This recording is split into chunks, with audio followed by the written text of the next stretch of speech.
Sorry BJP అధికార ప్రతినిధి పెద్దిరెడ్డి రవికిరణ్ గారి దగ్గరికి. రవికిరణ్ గారు, కల్నల్ వివి రావు గారు జస్ట్ ఆయన చెప్తుంటే మనం వీ కుడ్ విజువలైజ్ ఎగ్జాక్ట్గా సరిహద్దుల్ని మన ముందు తీసుకొచ్చి ఇలా ఆవిష్కరించారు ఆయన. అక్కడ ఏం జరుగుతుంది. అండ్ ఇంకోటి, మనం వారిని అభినందించాలి కూడా. ఎందుకంటే వారు అక్కడ విధుల్లో ఉన్నప్పుడు బ్రహ్మపుత్ర నది దాటడానికి ఏనుగుల్ని మొట్టమొదటిసారి వినియోగంలోకి తీసుకొచ్చారు. ఈ డిబేట్ ముఖంగా వివి రావు గారు మిమ్మల్ని మనస్ఫూర్తిగా అభినందిస్తున్నాం. ఎందుకంటే ఇటువంటి సాహసోపేతమైన చర్య అది మన సైన్యం కోసం మీరు చేసింది. Coming to the point, and Ravikiran గారు మొత్తం మేనిఫెస్ట్ చేశారు చూడండి. అంటే చైనా ఈ తెగబట్టానికి గల కారణం ఏంటి? ఈరోజు హఠాత్తుగా, అంటే ఎప్పటి నుంచో చేస్తూ వస్తుంది, కానీ మధ్య మధ్యలో చూస్తారా పుండు మీద కారం జల్లినట్టు ఇంకా మనకి మానని గాయం అది. వాళ్ళు చేస్తున్న దుష్కృత్యాలకి, దుర్మార్గాలకి. దాని మీద మళ్ళీ అదనంగా ఇవాళ ఏదో ఈ దూకుడుగా మాట్లాడటం, మ్యాపులు చూపించడం, ప్రపంచాన్ని గందరగోళం పెట్టే ప్రయత్నం చేయటం. సార్ వాసుదేవన్ గారు, ముందుగా మీకు తోటి ప్యానలిస్ట్ కి నైన్యటీ వీక్షకులంతా శుభోదయం అండి. కల్నల్ వివి రావు గారు లాంటి వారు అనేక మంది దేశ భక్తులు, వీర జవాన్లు సరిహద్దుల్లో ఉన్నంత వరకు భారతదేశానికి సంబంధించినటువంటి ఒక్క రేణువును కూడా ఏ ఒక్క దేశము కబలించలేదు. వారికి మద్దతుగా 140 కోట్ల మంది ప్రజలు ఉన్నాం. ఇది మాటలు చెప్పే యుగం కాదు, నయా భారత్. ఇది గాల్వాన్ లోయలో మనం చూసాం. కత్తులతోనూ కర్రలతోనూ కాదు, పళ్ళతో కొరికి చంపేశాం. బాలకృష్ణ సినిమా డైలాగ్ లాగా ఉంటది, అంటే వాస్తవం అది. పళ్ళతో కొరికి చంపేశాం. ఎంతమంది చచ్చారో చైనా జవాన్లు చెప్పుకుంటాకి వాళ్ళకి గుండెదే సరిపోలేదు. మనకు సమాధులు కనపడ్డాయి, తర్వాత శాటిలైట్ మీద సమాధులు 100కు పైన సమాధులు కనపడ్డాయి.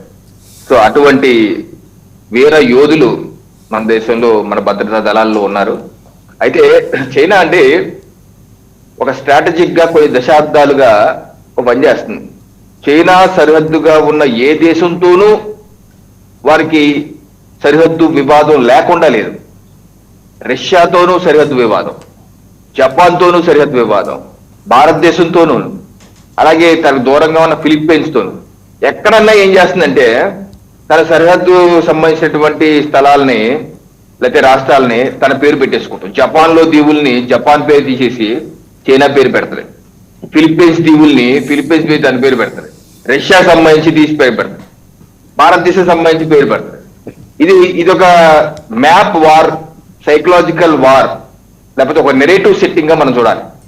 ప్రపంచ దేశాల్లో ఒక నెరేటివ్ సెట్ చేయడానికి వాళ్ళ స్కూల్ పుస్తకాలలో ఎన్ని నేర్పించి వాళ్ళ పిల్లలకి ఇదంతా మాదే అని చెప్పి ఒక నెరేటివ్ సెట్ చేయడానికి అన్ని దేశాలతో, అన్ని సరిహద్దు దేశాలతో దానికి వివాదాలు ఉన్నాయి. వివాదం లేని దేశం అంటూ చైనాకి లేదు. ఎందుకని ఆ తత్వం అంటే, ఆ దేశ నియంత మావో చేతికి ఎప్పుడైతే చైనా వెళ్ళిందో, మావో నూరు పోసినటువంటి సిద్ధాంతాలు. మావో సిద్ధాంతం palm 5 fingers of a palm అంటారు. ఒక ఫింగర్ లద్దాఖ్, ఒకటి సిక్కిం, ఇంకోటి నేపాల్, ఇంకోటి భూటాన్, ఇంకోటి అరుణాచల్ ప్రదేశ్. దీనికి రాకముందు టిబెట్ కి కబలించారు. అసలు చైనా మనకి బోర్డర్ దేశమే కాదు, సరిహద్దు దేశమే కాదు, టిబెట్ ఉంది మనకి. ఆ టిబెట్ ని కబలిస్తున్నప్పుడు టిబెట్ వాళ్ళందరూ పాపం జవహర్లాల్ నెహ్రూ గారి దగ్గర వచ్చి మొరపెట్టుకున్నారు. అయ్యా మీ ఆర్మీని పంపించండి, మమ్మల్ని రక్షించండి, మాకు బాసటగా నిలబడండి, మేము పోరాడతాము, మాతో రండి అంటే నెహ్రూ గారు పట్టించుకోలేదు. సరిగా చైనా సైనికులు మన భూభాగంలో నుంచి వెళ్ళేది ఎక్కడి నుంచి? కోల్కతా నుంచి. యాక్చువల్ గా చైనా నుంచి టిబెట్కి వెళ్తే, టిబెట్ చాలా పెద్ద విస్తీర్ణ ప్రదేశం, దాన్ని కబలించడం చైనాకి అవ్వట్లేదు. అటు అలా తిరిగి కోల్కతా నుంచి దారిచ్చారు, ఇటు నుంచి వెళ్ళి కబలించడానికి. ఇటు నుంచి కూడా వెళ్ళారు చైనా సైనికులు ఇటు నుంచి. సో ఎంత దారుణం చూడండి. మనం ఒక దేశాన్ని కబలించడానికి మన దేశ భూభాగంలో నుంచి కూడా దారి ఇచ్చాం, ఫుడ్ సప్లైస్ కూడా ఇచ్చాం, ఇక్కడ నుంచి ఫుడ్ సప్లైస్ కూడా ఇచ్చాం. అటువంటి దారుణం. అలా టిబెట్ ని కబలించడానికి ప్రయత్నించి మన సహకరించి యునైటెడ్ నేషన్ ఐక్యరాజ్య సమితిలో కూడా చైనాకి తందానా అని చెప్పి టిబెట్ కి చైనాలో భాగం అని చెప్పేసి అన్నాం. దీన్ని ఆ రోజు సర్దార్ వల్లభాయ్ పటేల్ గారు హెచ్చరించారు. జవహర్లాల్ నెహ్రూ గారికి ఒక లేఖ కూడా రాశారు ఆయన. ఇప్పుడు నవంబర్ 1950లో ఆయన చనిపోక కొన్ని నెలల ముందు.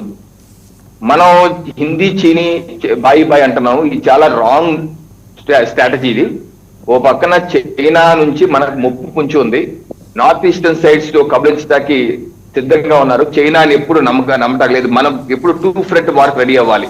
అటు పాకిస్తాను ఇటు చైనా నుంచి రెడీ అవ్వాలని కూడా వారు చెప్పడం జరిగింది. అలాగే అక్కడ ఫోర్సెస్ కూడా నార్త్ ఈస్ట్ సైడ్ ఫోర్సెస్ కూడా బలోపేతం చేయాలి. ఈ విషయాన్ని టిబెట్ ని చైనా కబ్లించడానికి సపోర్ట్ చేస్తున్నాం మన యుఎన్ లో, ఇది తప్పు అని కూడా చెప్పారు ఆయన. అది చూడండి సోషల్ మీడియాలో కూడా మీరు గూగుల్లో కూడా లేఖ కూడా వస్తుంది. మనం చేస్తున్న తప్పు, నేను ఢిల్లీకి వచ్చి మీతో మాట్లాడతానని చెప్పి కూడా అన్నారు. అయితే మన ఆ రోజు నాయకులు పట్టించుకోలేదు. సో ఆ తర్వాత నుంచి స్ట్రాటజీ మావో స్ట్రాటజీ 5 ఫింగర్స్ ఇందాక చెప్పినట్టు ఈ 5 కబలించారు. అందుకే 1962 చైనా జరిగిన యుద్ధంలో కొంత కబలింగ్ చేశారు. కబలింగ్ చేసి వాళ్ళ పేరు మార్చుకున్నారు. అక్షయ్ చిన్ అని చెప్పేసి పేరు మార్చుకున్నారు. మన పేరు ఏదో ఉంది, మనకు కూడా అది గుర్తులేదు చూసారా, నాకు కూడా గుర్తురాట్లేదు ఆ పేరు, హిందీ పేరేంటి, మన పేరేంటి మనకు గుర్తురాదు. అలాగే మార్చిపడేశారు. ఆ తర్వాత నుంచి ఇదే స్ట్రాటజీ 1967 లో కూడా ఒకసారి ముందుకు వచ్చే ప్రయత్నం, సిక్కిము అరుణాచల్ ముందుకు వచ్చే ప్రయత్నం చేశారు. 64 అనుకుంటా, 64 చేశారు. మనం గట్టిగా డీటెయిల్ సమాధానం చెప్పారు మన ఫోర్సెస్, దాంతో వెనక్కి వెళ్ళారు. సో అలాగా 84 లో ఒకసారి జరిగింది. అలాగే అరుణాచల్ ప్రదేశ్కి వస్తే ఈ రోజు అరుణాచల్ ప్రదేశ్ లో వాళ్ళ పేర్లు మారుస్తున్నారు. అలాగే రకరకాల వాళ్ళ పేర్లు మారుస్తున్నారు. దీనికి నేను చెప్పేది ఏంటంటే కుక్క కాటుకి చెప్పు దెబ్బ అన్నట్టుగా మనం చైనా పేరు మార్చేయాలి. చైనా పేరు మార్చి నయా చెన్నై, బీజింగ్ పేరు మార్చేయాలి నయా భీమవరం, మన పేర్లు మనం పెట్టాలి. లేకపోతే షాంఘై పేరు మార్చేసేయాలి నయా సూరత్. ఇలా పేరు మార్చేసి చైనాకి మనం రిలీజ్ చేయాలి. ప్రభుత్వం రిలీజ్